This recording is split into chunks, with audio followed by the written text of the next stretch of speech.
Well, it's personal between me and you, and I'm going to do you some serious harm, you big stiff idiot.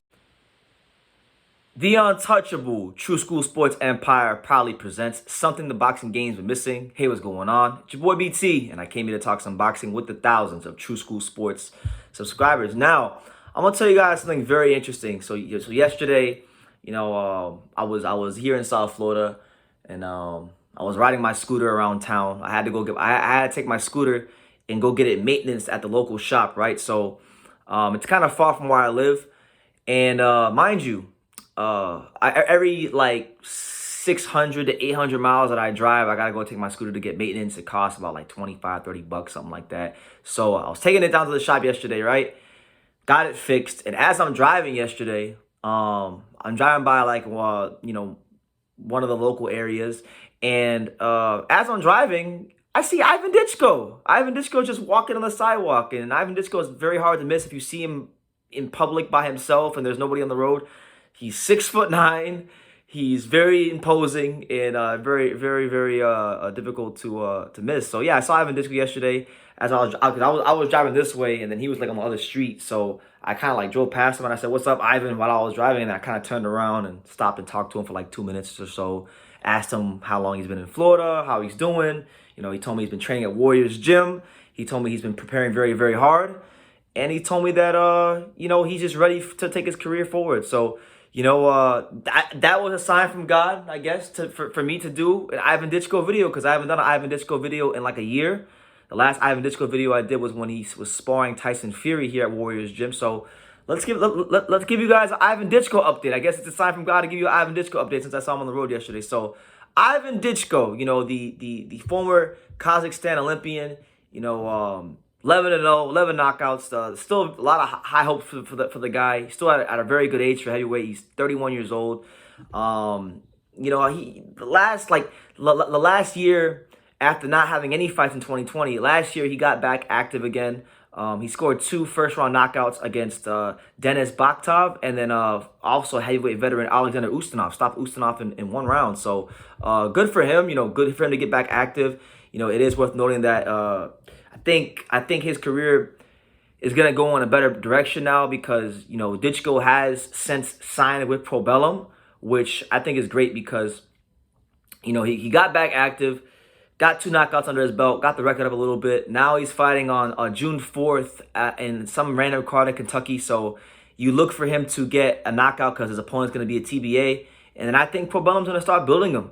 Probellum should start building Ivan Dychko as one of the heavyweights in this weight class, because it really is a shame what's been happening with his career due to bad matchmaking, management issues, things like that. Because Ivan Dychko, when we talk about Ivan Dychko and what he brings to the table, we're talking about a guy who's 6'9", moves very well, good amateur experience, good knockout power, great knockout power. So far, nobody's gone the distance, even though he hasn't fought really anybody good, anybody that was a live body, but he's been doing what he's got to do with the 11 dead bodies that he's had in front of him, so credit to him.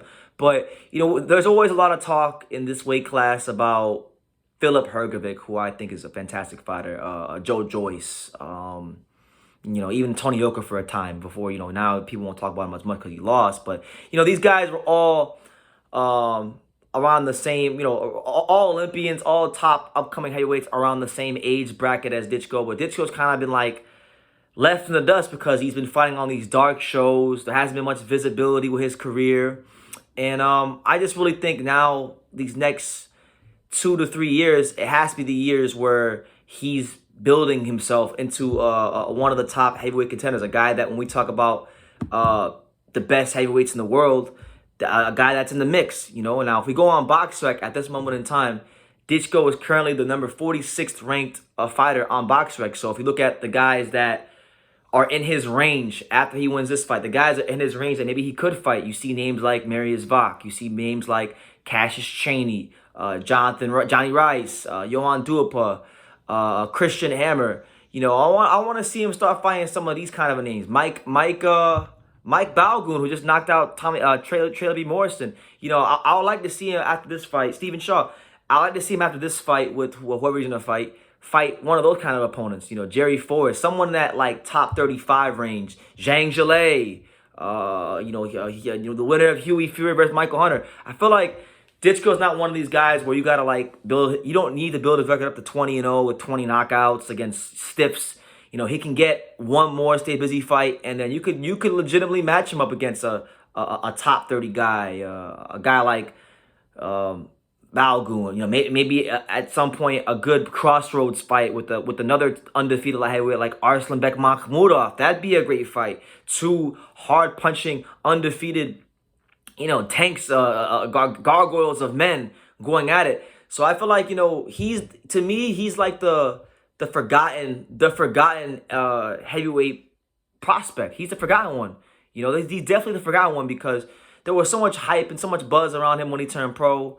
And then, he started fighting like nondescript opposition, and his management team didn't do the best of getting him the best opposition, but he's still 11-0. There's still time. He's 31 years old. And when I saw him yesterday on my scooter, he looked like he was in good spirits.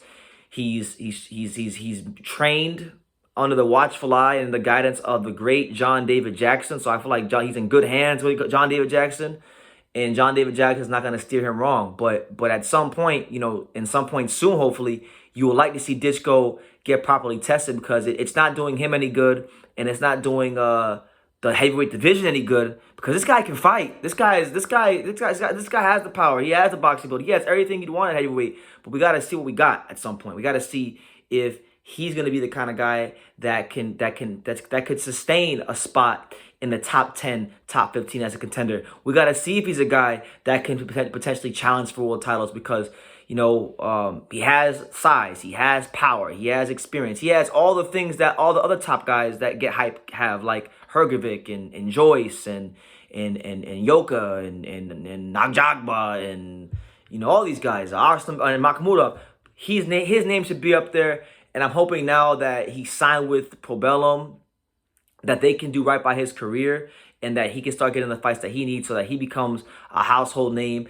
And I think, look, one thing about Kazakhstan, as we've seen with the likes of Johnny Beck, because we know that Johnny Beck has a big fan base in Kazakhstan. You can see it on all the social media posts. We know Golovkin has a big fan base in Kazakhstan. We know that Kazakhstan fighters have big fan bases in their country because boxing is the #1 sport in the country of Kazakhstan.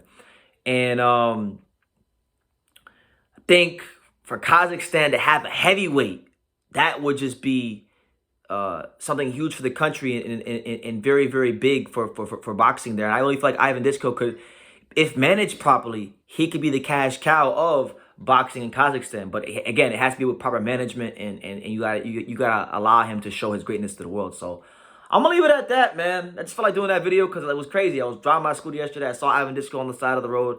I pulled over and I talked to him for like 3 to 5 minutes, and he was very, very nice. So yeah, hopefully he gets some fights soon and can prove who he is to the world. And yeah, let me know what you guys think. And who would you guys like to see Ivan Dychko fight? Because it really is doing boxing no good that he's not in big visible fights on big cards. So leave your comments down below. Make sure you guys take the time to subscribe. And like I say in every single one of these videos, you can love me or you can hate me, but I'm just a kid from Dania. So until next time, thank you for watching another video on True School Sports, the home of boxing. If you made it this far, do me a favor and do yourself a damn favor. Hit that subscribe button and surely you will not be disappointed.